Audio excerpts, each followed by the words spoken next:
Peri engineering, arts and science, pharmacy, nursing மற்றும் physiotherapy கல்லூரிகள் சென்னை இந்தியாவில் சிறந்த உள்கட்டமைப்பு கொண்ட கல்லூரிகளில் ஒன்று. 100% வேலை வாய்ப்பினை உறுதி செய்யும் சாதனை. ஆயிரக்கணக்கான பிற கல்லூரி மாணவர்களுக்கும் வேலை தந்த பெருமை. பெரி, எங்கள் கண்களில் உங்கள் கனவுகள்.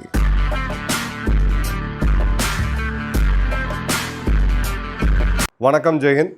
இன்றைக்கி நம்ம சேனலில் வளைகுடா போரை பற்றி ஒரு மிக முக்கியமான அப்டேட் பார்க்க போகிறோம். இந்த போருடைய தாக்கம் உலகத்தில் இருக்கக்கூடிய எல்லார் மேலேயும் இருக்கும், இந்தியா மேலேயும் இப்போ இருக்கிறத நம்ம தெளிவாகவே உணர முடியுது. ஆக்சுவலாக இப்போது ஒரு அதிர்ச்சிகரமான சம்பவம் இங்கே நடந்திருக்கு. அது என்ன அப்படின்னு பார்த்தீங்கன்னா, இந்தியாவுடைய ஒரு சரக்கு கப்பல், இது இந்தியாவுக்கு சொந்தமான ஒரு கப்பல், MSV ஆஜி அலி அப்படின்றது குஜராத்தில் இருக்கக்கூடிய ஒரு கப்பல் நிறுவனத்தோட கப்பல். இது சுல்தான் அகமது அன்சர் அப்படின்ற குஜராத்தை சேர்ந்த ஒரு தொழிலதிபருடைய கப்பல். இது பார்த்தீங்க அப்படின்னா பெர்பரா போர்ட், சொமாலியாவிலேருந்து சார்ஜா போயிட்டு இருக்கக்கூடிய ஒரு கப்பல். இதில் ஆடு மாடுகள், லைவ் ஸ்டாக் எடுத்துகிட்டு போயிருக்காங்க. 13ஆம் தேதி காலையில் 3:30 மணி அதிகாலை லோக்கல் நேரப்படி ஒமானோடைய டெரிட்டோரியல் வாட்டர்ஸ், ஒமானுடைய பகுதியை சேர்ந்த லீமா, இது கல்ஃப் ஆஃப் ஒமானில் இருக்குது. இந்த இடத்துல ஒரு ட்ரோன் இல்லை மிசைல் ஸ்ட்ரைக் இது நடந்திருக்குது. அதன் பிறகு பார்த்தீங்க அப்படின்னா இந்த கப்பல் தீப்பிடிச்சு எரிஞ்சு பிறகு மூழ்கடிக்கவும் பட்டிருக்கு. 14 இந்தியர்கள் மாலுமிகள் இதில் இருந்தாங்க. எல்லாரும் லக்கிலி நம்ம சேஃபாக மீட்டுட்டோம். இந்த இப்போ எவாக்குவேட் பண்ணப்பட்ட மாலுமிகள் திபா போர்ட் ஒமானில் இருக்கிறாங்க. யாரும் இதுக்கு அஃபிஷியலான பொறுப்பு எடுக்கலை அப்படின்னாலும் இதில் ஆப்வியஸாக இது யார் செய்திருக்க வாய்ப்புகள் அப்படின்றது நமக்கு தெளிவாகவே தெரியுது. ஈரானுடைய IRGC தான் இதுக்கு பின்புலமாக இருக்கும் அப்படின்றத நம்ம கிட்டத்தட்ட உறுதிப்படுத்தலாம். ஈரானும் இதுவரை எந்த ஒரு அறிக்கையும் இதுக்கு கொடுக்கல. இந்தியாவுடைய வெளியுறவுத்துறை அமைச்சகம் இதை ஒத்துக்கவே முடியாது அப்படின்னு சொல்லி கடுமையான கண்டனம் தெரிவிச்சிருக்காங்க. இதுக்கு MEAவுடைய PRO spokes person Randhir Jaiswal அவர்களே நேரடியாக பேசியிருக்காரு. கமர்ஷியல் ஷிப்பிங்கை டார்கெட் பண்ணுறது, இங்கே இருக்கக்கூடிய அப்பாவி பொதுமக்கள், அங்கே இருக்கக்கூடிய பொதுமக்களை கொல்றது அப்படின்றது எந்த விதத்துலையுமே ஒத்துக்க முடியாது அப்படின்றத மீண்டும் இந்தியாவில் உலக நாடுகள் எல்லாமே வலியுறுத்திட்டு இருக்காங்க. இது ஃப்ரீடம் ஆஃப் நேவிகேஷன் சொல்லக்கூடிய கடல் பகுதிகளில் சுதந்திரமாக கப்பல்கள் போனால் தான் உலகம் இயங்க முடியும். அதற்கு நேர் எதிரானது அப்படின்றத நம்ம பார்க்குறோம். இப்போது இந்தியாவுடைய கடற்படை என்ன பண்ணிட்டு இருந்துச்சு அப்படின்ற சில கேள்விகள் எல்லாருமே எழுப்புறாங்க. ஜென்யூன் கொஸ்டின் தான். நாம் இப்போ இருக்கிறது ஸ்ட்ரைட் ஆஃப் ஹார்மோஸ்க்கு மேற்கு பக்கம், வடமேற்கு பக்கம் இருக்கிறோம்.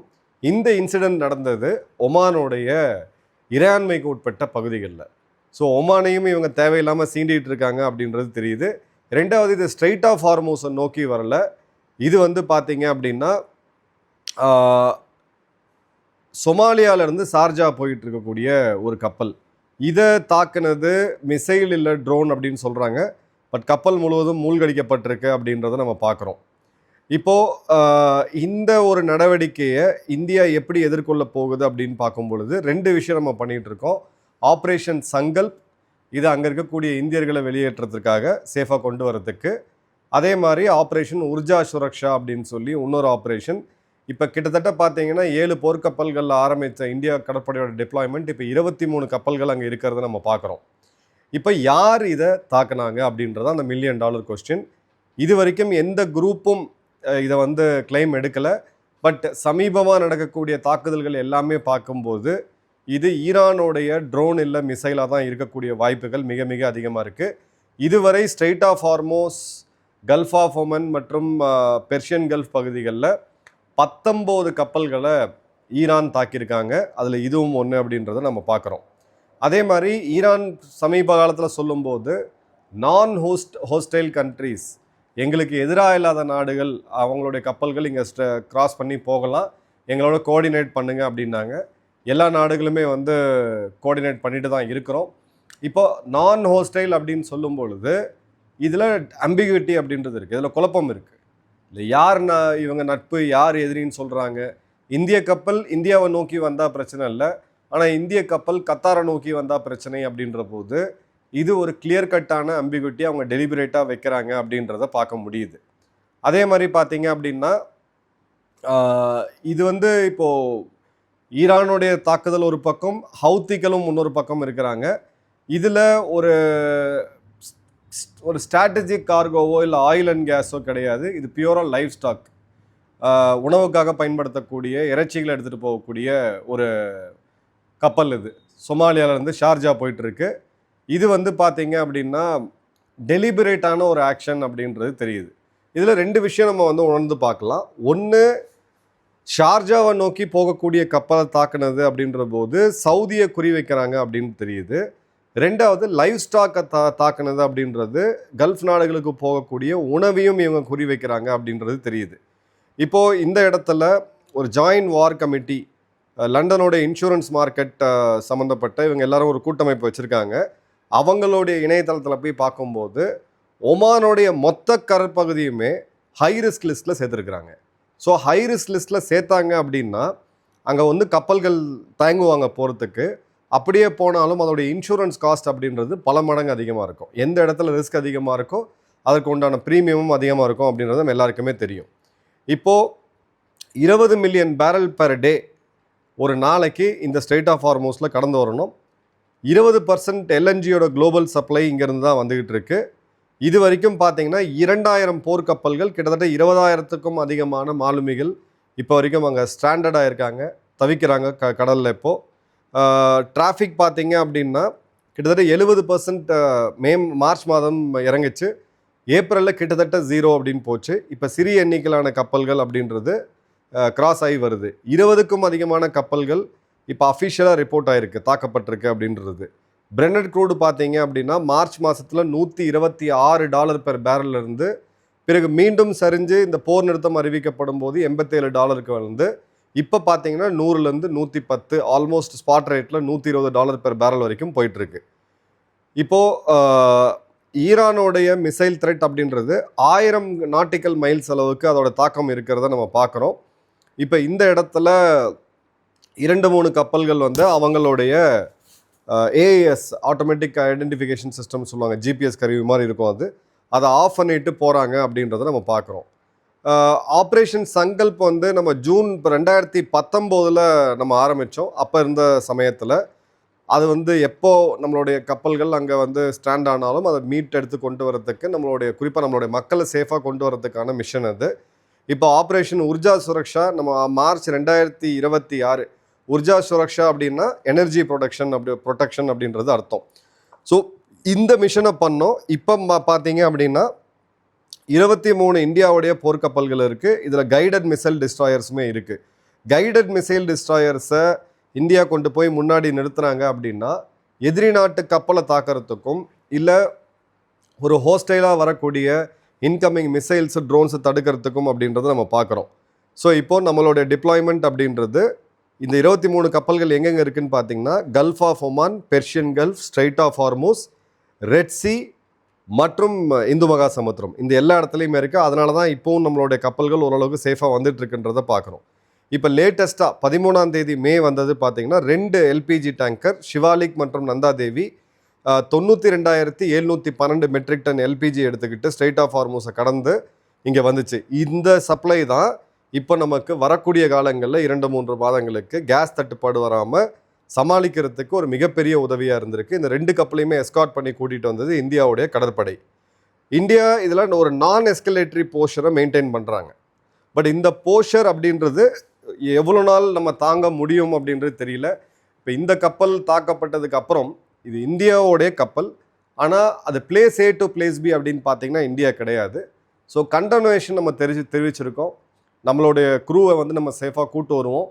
பட் இந்த இடத்துல இந்த ஒரு நான் எஸ்கலேட்டரி போஷர் அப்படின்றது இனிமே வரக்கூடிய காலங்களில் இந்திய கப்பல்கள் தாக்கப்பட்டால் இதை இந்தியா மறுபரிசீலனை கண்டிப்பாக செய்ய வேண்டிய கட்டாயம் இருக்குது. ஏன்னா லேண்ட் பார்டர்ஸில் ஏரியல் வார்ஃபேர் அப்படின்றது வேறு, கடலில் நடக்கக்கூடிய சண்டை அப்படின்றது வேறு. இந்தியாவுடைய கடற்படைக்கு ஒரு மிசைலோ இல்லை நாளைக்கு ஒரு ட்ரோனோ அதை நோக்கி தாக்க வந்தாங்கன்னா அவங்க வந்து பதில் தாக்குதல் நடத்த வேண்டிய கட்டாயத்துக்கு உள்ளாவாங்க. இதை வந்து ஈரான் கண்டிப்பாக உணரணும். இந்தியா இப்போ வந்து பார்த்தீங்க அப்படின்னா 24 மணி நேரம் இயங்கக்கூடிய மேரிடைம் கண்ட்ரோல் ரூம் நம்ம இயக்கியிருக்கிறோம். அதில் இருக்கக்கூடிய ஸ்டாட்டிஸ்டிக்ஸ் படி எடுத்திங்கன்னா 2425 கால்ஸு, 4441 இமெயில்ஸ் வந்திருக்கு. 220க்கும் அதிகமான ஸ்டாண்டர்ட் சீஃபேரர்ஸ் வேறு துறைமுகங்களில், கப்பலில், ஆஃப் ஷோரில் இந்த மாதிரி இடத்துல இருக்கவங்களை வந்து நம்ம மீட்டிருக்கோம் அப்படின்றத பார்க்குறோம். இது வந்து பார்த்தீங்க அப்படின்னா ஐஐஎஸ்எஸ் அப்படின்னு சொல்லக்கூடிய ஒரு திங்க் டேங்கோட சீனியர் ரிசர்ச் ஃபெல்லோ நிக் சைல்ட்ஸ் அவர்கள் சொல்கிறது, ஸ்ட்ரெய்ட் ஆஃப் ஹார்மூஸ் வந்து ஒரு கில் ஜோன் மாதிரி மாறிடுச்சு. இப்போ அவர் என்ன சொல்ல வர்றாருன்னா, ஈரான் போய் கப்பல்களை தேடி அலையணும்னு அவசியம் கிடையாது. எல்லா கப்பல்களும் இதை தாண்டி உள்ளே வரும்போது இதை ஒரு கில் ஜோனாக வச்சு யாரை தூக்கணுமோ அவங்க தூக்கக்கூடிய வலிமை அவங்களுக்கு வந்து இப்போ கிடச்சிருக்கு அப்படின்றாங்க. ருசி இன்னொரு திங்க் டேங்க், யூகேவோட திங்க் டேங்க், இதோடைய ஜேர்னல் எடிட்டர் கெவின் ராவலன்ஸ் என்ன சொல்கிறாரு அப்படின்னு பார்த்தீங்கன்னா, in a choke point there is no option to reroute, Iran can sit and wait அப்படின்றது தான். இப்போது அந்த பாதைக்கு அந்த பக்கம் கப்பல்கள் இருக்குது, அவங்க இந்த பக்கம் கடந்து வரணும்னு பார்க்குறாங்க. இப்போ ஈரானுக்கு வந்து எதுவுமே பண்ணணும்னு அவசியம் இல்லை, ஜஸ்ட்டு வெயிட் பண்ணிக்கிட்டு, ஏன்னா நீங்கள் ரீரூட் பண்ண முடியாது. இங்கேருந்து நீங்கள் மாற்று பாதையில் போனோம் அப்படின்னா நீங்கள் பாபல் மண்டபம்னு சொல்லக்கூடிய அந்த பகுதியோ இல்லை ஆஃப்ரிக்காவை சுற்றி கேப் ஆஃப் குட் ஹோப்பை சுற்றி தான் போகணும். ஸோ இப்போ இந்த கப்பல்கள் திரும்பி போகக்கூடிய வாய்ப்பு இருக்குது. அதுக்குமே பார்த்திங்கன்னா நேரம் ரொம்ப கம்மியாக இருக்கும், கப்பலால் அந்த வேகத்தில் போக முடியாது. ஸோ ஈரானுக்கு ஒரு ஸ்ட்ராட்டஜிக்காக இந்த லொக்கேஷனே ஒரு அட்வான்டேஜை கொடுக்குது அப்படின்றத நம்ம தெளிவாக பார்க்குறோம். இப்போ 90% இந்தியாவில் பயன்படுத்தக்கூடிய எல்பிஜி அப்படின்றது இதே கல்ஃபில் இருந்தால் வந்துக்கிட்டு இருக்கு. இப்போ டொமஸ்டிக் சிலிண்டர் அப்படின்றத நம்ம பார்த்தோம், விலையேற்றத்தை கமர்ஷியல் சிலிண்டர்லையும் பார்த்தோம். டொமஸ்டிக் ஒரு 60 ரூபா ஏறிச்சு. கத்தார் பார்த்தீங்க அப்படின்னா ராஸ் பிளான்ட் மட்டுமே ஒரு 50% எல்என்ஜியை வந்து நமக்கு வந்து கொடுக்குறாங்க. இந்த எல்என்ஜியை வச்சு தான் எல்என்ஜி லிக்விஃபைட் நேச்சுரல் கேஸை வச்சு தான் நம்மளுடைய ஃபர்டிலைசர் பிளான்ட் எல்லாமே இயங்கிக்கிட்டு இருக்கு. இப்போ இந்தியா ஒரு மாற்று முடிவு எடுத்திருக்காங்க. நம்ம கோல் அதிகமாக பயன்படுத்தக்கூடாது, நிலக்கரிய மாசு அப்படின்னு சொல்லிட்டு நம்ம க்ளீன் எனர்ஜியை நோக்கி மூவ் பண்ணிட்டு இருக்கும் பொழுது, இப்போ இந்த இருக்கக்கூடிய ஒரு கட்டாயமான ஒரு சூழ்நிலையில் கோல் கேசிஃபிகேஷன் ப்ராஜெக்டை இந்தியா ஸ்டார்ட் பண்ணியிருக்காங்க. இந்திய அரசாங்கம் பாலிசி அப்ரூவலுமே கொடுத்துட்டாங்க. இது ஒரு மேஜர் சேஞ்சு. ஏன்னா இந்தியா கிட்ட இப்போவுமே அடுத்த 200 வருஷத்துக்கு தேவையான நிலக்கரி அப்படின்றது இருக்குது. இப்போது எல்என்ஜியிலேருந்து பயன்படுத்தி இம்போர்ட் பண்ணி அதில் வந்து நம்ம கெமிக்கல் ஃபெர்டிலைசர்ஸ் போன்றதெல்லாம் எடுக்காமல் இப்போது நிலக்கரியை பயன்படுத்தி அதை கேஸ் எரிக்கிறதுக்கு வச்சு அதன் மூலிமா நம்ம வந்து நம்மளோட ஃபெர்டிலைசர் ஃபேக்ட்ரி ரன் பண்ணுறதுக்கான வேலையை முன்னாடி எடுத்துட்டாங்க அப்படின்றத பார்க்குறோம். இப்போது நேச்சுரல் கேஸை பொறுத்த வரைக்கும் ஏற்கனவே ஒரு ஆர்டர் இருக்குது. மார்ச் மாதம் நம்ம பார்த்தோம், எசென்ஷியல் கமாடிட்டிஸ் ஆக்ட் 1955. அதே மாதிரி பார்த்தீங்க அப்படின்னா நம்மளுடைய ரிஃபைனரிஸ் எல்லாமே பெட்ரோகெமிக்கல் ப்ரொடக்ஷனை ஸ்டாப் பண்ணிவிட்டு ப்ரோபேன் மற்றும் பியூட்டேன் இதை தான் வந்து நம்ம கம்ப்ரஸ் பண்ணி எல்பிஜின்னு சொல்கிறோம். இந்த கேஸை ப்ரொடியூஸ் பண்ணுறதுக்கான ஆர்டரை கொடுத்தாங்க. இப்போ வந்து பார்த்தீங்க அப்படின்னா பெரிய அளவுக்கு ட்ரேடும் டிஸ்டர்ப்ட் ஆகிருக்கு. நமக்கு மேற்காசியாவுக்கு வளைகுடா நாடுகளுக்கு ஏற்றுமதி செய்யக்கூடியது கிட்டத்தட்ட ஒரு $9 பில்லியன் எக்ஸ்போர்ட்டு, இறக்குமதி செய்யக்கூடியது $33 பில்லியன். இதில் அதிகமாக பார்த்தீங்கன்னா ஆயில் அண்ட் கேஸ் தான் வரும். இப்போது ஹைஃபா போர்ட் மூலிமா இஸ்ரேலில் 30% இந்தியாவுடைய கார்கோவை அங்கே ஹேண்டில் பண்ணிகிட்டு இருக்காங்க. குறிப்பாக இஸ்ரேலுக்கு இம்போர்ட் ஆகிறது. ஷிப்பிங் காஸ்ட்டு, இன்சூரன்ஸ் இது எல்லாமே பார்த்தீங்கன்னா கிட்டத்தட்ட 50% வந்து அதிகரிச்சிருக்குது. அதே மாதிரி 30% இந்தியாவுடைய வெஸ்ட்போர்ன் கார்கோ ஐரோப்பா, தென் அமெரிக்கா, வட அமெரிக்கா மற்றும் அமெரிக்காவுக்கு போகக்கூடியது எல்லாமே இப்போ பாபல் மண்டபம்னு சொல்லக்கூடிய அந்த பாதை வழியாக போயிட்டுருக்கு. அந்த பாதையை இப்போ டாமினேட் பண்ணுறது ஹவுத்திகள் யார் கண்ட்ரோலில் இருக்கிறாங்க அப்படின்னு பார்த்தீங்கன்னா ஈரான் தான். ஸோ இந்த போர் அடுத்த கட்டத்தை நோக்கி போச்சு அப்படின்னா அந்த பாதையும் டிஸ்டர்ப் ஆகிறதுக்கு வாய்ப்பு இருக்குது. மூணாவது அண்ட் கடைசி option Cape of Good Hope, ஆஃப்ரிக்காவை சுற்றி போகிறது. அந்த பாதையை எடுத்திங்கன்னா நமக்கு 2 வாரம் அடிஷ்னலாக டிரான்சிட் டைம் ஆகும். அதே மாதிரி டிரான்ஸ்போர்ட்டேஷன் காஸ்ட்டும் அதிகமாகும். அந்த பகுதியில் போகக்கூடிய கப்பல்கள், அதோட அவைலபிலிட்டி, கண்டெய்னர் அவைலபிலிட்டி இது எல்லாமே பார்த்திங்கன்னா மிகப்பெரிய டிஸ்டர்ப் ஆகும் அப்படின்றத பார்க்குறோம். இப்போது இந்த ஷார்ட்டேஜ் அப்படின்றது நமக்கு அப்ராக்சிமேட்டாக இந்த கேஸ் ஷார்ட்டேஜ் அப்படின்றது எவ்வளோ இழப்பு நம்ம சந்திக்கிறோம்னா கிட்டத்தட்ட 1300 கோடி ஒரு நாளைக்கு. இப்போது இண்டோ ஜெர்மன் சேம்பர் ஆஃப் காமர்ஸோடைய டைரக்டர் ஜெனரல் ஜான் நோத்தர் சொல்கிறது, trade has been affected since both in India and Germany depend on supplies through Strait of ஹார்மூஸ்ன்ட்டு. ஸோ இந்தியா ஜெர்மனிக்குள்ளேயே உடையான அந்த ஒரு வர்த்தகமும் கூட இப்போ பெரிய லெவலில் பாதிக்கப்பட்டிருக்கு அப்படின்றத பார்க்குறோம். ஸோ இந்தியா இப்போ என்னென்ன ஸ்டெப்ஸ் நம்ம எடுத்திருக்கோம் அப்படின்னு பார்த்தீங்கன்னா, கேபினெட் கமிட்டி ஆஃப் செக்யூரிட்டி 2ஆம் தேதி மார்ச் கூடினாங்க, ஒரு ரிவ்யூ பண்ணியிருக்காங்க. இப்போ மீண்டும் ஒரு ரிவ்யூ வந்து பண்ணி முடிச்சிருக்காங்க அப்படின்றத பார்க்குறோம். ஈரான்கிட்டருந்து கிடச்ச அந்த சர்ப்ளஸ் க்ரூட் ஆயிலை நம்ம வாங்கி இப்போ ஸ்டாக் பண்ணியிருக்கிறோம். அதே மாதிரி பார்த்தீங்க அப்படின்னா கார்கோ வெய்வர்ஸ் கொடுத்துருக்கோம். பழைய டேங்கர்ஸ்லாம் வந்து நீங்கள் பயன்படுத்த முடியாது. FDFC இல்லாமல் ஒரு இதை பயன்படுத்த முடியாது, பழைய டேங்கர்ஸை பயன்படுத்த முடியாது. அதற்கெல்லாம் வெய்வர் கொடுத்துருக்குறோம் அப்படின்றத பார்க்குறோம். அதே மாதிரி யூஎஸோடைய DFC பொலிட்டிக்கல் ரிஸ்க் இன்சூரன்ஸ், இது ஒரு $20 பில்லியன் அளவுக்கான ஒரு நிதி. இது வந்து போர்க்கால அடிப்படையில் இந்த மாதிரி இன்சூரன்ஸ் கம்பெனிகள் காப்பீடு கொடுக்க தயங்கும் போது அதில் கொடுப்பாங்க. இது வந்து பார்த்திங்கன்னா நம்ம அதை எக்ஸ்ப்ளோர் பண்ணிக்கிட்டு இருக்கோம் இப்போது. அதே மாதிரி ரஷ்யாவோட LNG கார்கோ இந்த இடத்துல வந்து நம்ம ரிஜெக்ட் பண்ணியிருக்கிறோம். ஏன்னா இப்போது ஷி ஜின்பிங்கும் ட்ரம்ப்பும் பேச்சுவார்த்தை நடத்த முடிக்கும் போது அங்கே என்ன அவுட்புட் நடக்கும் அப்படின்றத பார்த்துட்டு தான் இந்தியா இந்த ரிஸ்க்கை எடுக்கலாமா வேணாமா அப்படின்றத முடிவு பண்ணும். ஒருவேளை அமெரிக்காவும் சைனாவும் தற்காலிகமாக ஒரு சுமூகமான உறவில் இறங்கி போனாங்க அப்படின்னா இந்தியாவுக்கு அந்த இடத்துல ஒரு கிளியர் கட்டான ரிஸ்க் இருக்குது. ஸோ இப்போது இது ஒரு அன்ஃபார்ச்சுனேட்டான சுச்சுவேஷன். பட் இந்த சுச்சுவேஷன் நீடிச்சுது அப்படின்னா நமக்கு வந்து ஒரு பிரச்சனை அப்படின்றது வரும். ஸோ இப்போ இந்த சேஃப் பேசேஜை ஈரான் கிட்ட பேசி அவங்களுடைய வெளியுறவுத்துறை அமைச்சர் இப்போ இந்தியா வராரு, அவர்கிட்ட பேசணும். ஏன்னா அவர் கண்ட்ரோல்லையுமே இப்போ அவங்களோட கடற்படை அப்படின்றது முழுதாக இல்லை. அதே மாதிரி இந்தியா ஒமான் மேரிடைம் பார்ட்னர்ஷிப்பை இன்னும் அதிகப்படுத்தணும். நம்மளுடைய நேவல் எஸ்கார்ட் ஜோன்ஸை இதை இன்னும் கொஞ்சம் அதிகப்படுத்த வேண்டியது இருக்குது. அதே மாதிரி பார்த்திங்கன்னா MDN சொல்லக்கூடிய மேரிடைம் டொமைன் அவேர்னஸ், இது ஒரு முக்கியமான ஏரியா. அதே மாதிரி இந்தியா, ஒமான், பிரான்ஸ், UK மற்றும் ஜப்பான், இந்த 5 நாடுகளுடைய கடற்படை வலிமையை அங்கே காமிக்க வேண்டியது இருக்குது. அதே மாதிரி நம்மளுடைய ஸ்ட்ராட்டஜிக் பெட்ரோலியம் ரிசர்வ் அப்படின்றது கிட்டத்தட்ட 100 நாளைக்கு எடுத்துகிட்டு போகக்கூடியதுக்கான அந்த வேலையும் இப்போவே துவங்க வேண்டியது இருக்குது. நம்மளோட க்ரூட் சோர்ஸிங்கை நம்ம ஏற்கனவே டைவர்சிஃபை பண்ணிட்டோம். ரினியூவபிள் எனர்ஜியை நம்ம ஃபாஸ்ட் ட்ராக் பண்ணணும். இப்போ பிரதமர் ஏற்கனவே கோரிக்கை கொடுத்துருக்க மாதிரி நமக்கு இருக்கக்கூடிய அந்த டிமாண்டையுமே நம்ம வந்து கம்மி பண்ணணும் அப்படின்றத பார்க்குறோம். ஸோ MSV ஹாஜி அலி மூழ்கடிக்கப்பட்டது ரொம்பவும் ஒரு கண்டிக்கக்கூடிய ஒரு செயல். இதுக்கு மேலேயும் ஈரான் இந்தியாவோட கப்பல்களை தாக்க நினச்சாங்கன்னா ஒரு சில அளவுக்கான கவுண்டரை இந்தியா கொடுத்தாக வேண்டிய கட்டாயத்தில் இருக்குது. அது ஈரானுக்கும் நல்லது கிடையாது, உலகத்துக்கும் நல்லது கிடையாது. என்ன நடக்குதுன்ற இன்னொரு டீட்டெயில் வீடியோவில் பார்ப்போம். நன்றி, வணக்கம், ஜெய்ஹிந்த்.